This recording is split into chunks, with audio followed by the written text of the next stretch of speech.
friends, welcome back to Divya's kitchen. ഇന്ന് ഞാൻ വന്നിരിക്കുന്നത് ഒരു അടിപൊളി ക്യാരറ്റ് സേമിയ പായസത്തിന്റെ റെസിപ്പി ആയിട്ടാണ്. നല്ല ടേസ്റ്റ് ആണ് ഈ ഒരു പായസം കഴിക്കാനായിട്ട്.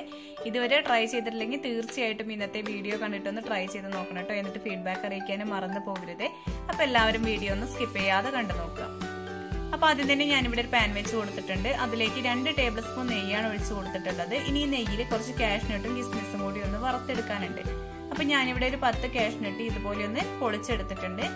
അതുപോലെ ഒരു 10-15 ഉണക്കമുന്തിരിയും കൂടി ചേർത്ത് കൊടുത്തിട്ടുണ്ട്. എന്നിട്ട് എല്ലാം കൂടി ഒന്ന് നന്നായിട്ട് മൂപ്പിച്ചെടുക്കുക. അപ്പോൾ അത് മൂത്തതിന് ശേഷം മാറ്റി വെച്ചിട്ടുണ്ട്. ഇനി ഇതേ നെയ്യിലേക്ക് തന്നെ 1 കപ്പ് ക്യാരറ്റ് ഗ്രേറ്റ് ചെയ്തതാണ് ചേർത്ത് കൊടുക്കുന്നത്. 250 ml കപ്പിന് 1 കപ്പ് ക്യാരറ്റ് ആണ് എടുത്തിട്ടുള്ളത് കേട്ടോ. അപ്പൊ അത് ഈ നെയ്യിൽ നന്നായിട്ടൊന്ന് വാട്ടിയെടുക്കാം. അപ്പൊ ഏകദേശം ഈ ഒരു ടൈമിൽ ഒരു 3 ടേബിൾ സ്പൂൺ പഞ്ചസാരയും കൂടിയും ചേർത്ത് കൊടുക്കുക കേട്ടോ. എന്നിട്ട് ഈ പഞ്ചസാരയും ക്യാരറ്റും നന്നായിട്ടൊന്ന് വഴറ്റിയെടുക്കാം. ഹൈ ഫ്ലെയിമിൽ തന്നെ വെച്ചിട്ടാണ് ഞാൻ ഇതൊക്കെ ചെയ്യുന്നത് കേട്ടോ. ആ പഞ്ചസാര നന്നായിട്ടൊന്ന് മെൽറ്റ് ആയി കിട്ടണം. അപ്പൊ ഇതിന്റെ കളറൊക്കെ നന്നായിട്ട് ചേഞ്ച് ആയി വരും കേട്ടോ. അപ്പൊ കണ്ടില്ലേ, ഏകദേശം നമ്മുടെ ക്യാരറ്റിന്റെ കളറൊക്കെ ചേഞ്ച് ആയി വന്നിട്ടുണ്ട്. ഈ ഒരു ടൈമിൽ 1/2 കപ്പ് പശുവിൻ പാല് ചേർത്ത് കൊടുക്കാം. തിളപ്പിക്കാത്ത പാലാണ് ചേർത്തിട്ടുള്ളത്. എന്നിട്ട് വീണ്ടും നന്നായിട്ടൊന്ന് തിളപ്പിച്ചെടുക്കുന്നുണ്ട്. അപ്പൊ ഇതാ നന്നായിട്ട് തിളയൊക്കെ വന്നിട്ടുണ്ട്. ഇനി ഇത് മാറ്റി വെക്കാം. ഇനി വേറൊരു ഉരുളി വെച്ച് കൊടുത്തിട്ടുണ്ട്. അതിലേക്ക് 1 ടേബിൾ സ്പൂൺ നെയ്യ് ഒഴിച്ചു കൊടുത്തിട്ട് 1/2 കപ്പ് സേമിയയും കൂടി ചേർത്ത് കൊടുത്തിട്ടുണ്ട് കേട്ടോ. എന്നിട്ട് നന്നായിട്ടൊന്ന് വറുത്തെടുക്കാം. ഞാനിവിടെ 1 കപ്പ് ക്യാരറ്റും അതുപോലെ 1/2 കപ്പ് സേമിയയാണ് എടുത്തിട്ടുള്ളത്. ഇതിലേക്ക് 1.5 ലിറ്റർ പശുവിൻ പാലാണ് എടുത്തിട്ടുള്ളത്.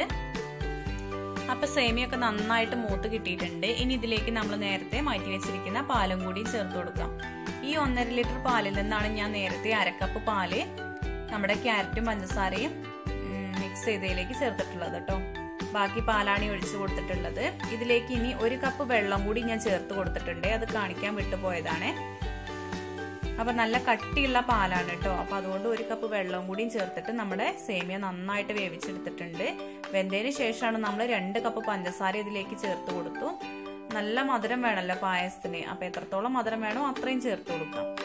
ഇത് അത്യാവശ്യം നല്ല മധുരം തന്നെ ഉണ്ടായിരുന്നു കേട്ടോ 2 കപ്പ് പഞ്ചസാര ചേർത്തപ്പോ.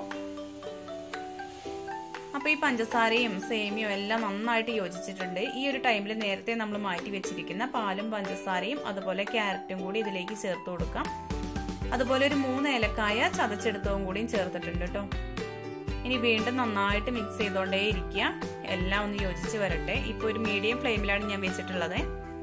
അപ്പൊ നേരത്തെ നമ്മൾ വറുത്ത് മാറ്റി വെച്ചിരിക്കുന്ന കാഷ്നട്ടും കിസ്മിസും ഒക്കെ ഈ ഒരു ടൈമിൽ ഇട്ട് കൊടുത്തു കേട്ടോ.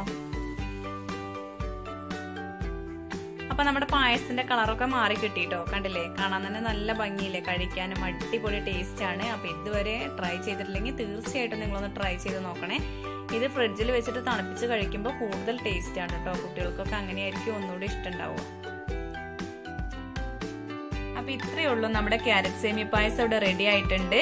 ഇന്നത്തെ വീഡിയോ എല്ലാവർക്കും ഇഷ്ടപ്പെട്ടു എന്ന് വിചാരിക്കുന്നു. ഇഷ്ടപ്പെട്ടു എങ്കിൽ ലൈക്ക് ചെയ്യാനും ഷെയർ ചെയ്യാനും നിങ്ങളുടെ അഭിപ്രായങ്ങൾ കമന്റായി അറിയിക്കാനും മറന്നു പോകരുത്.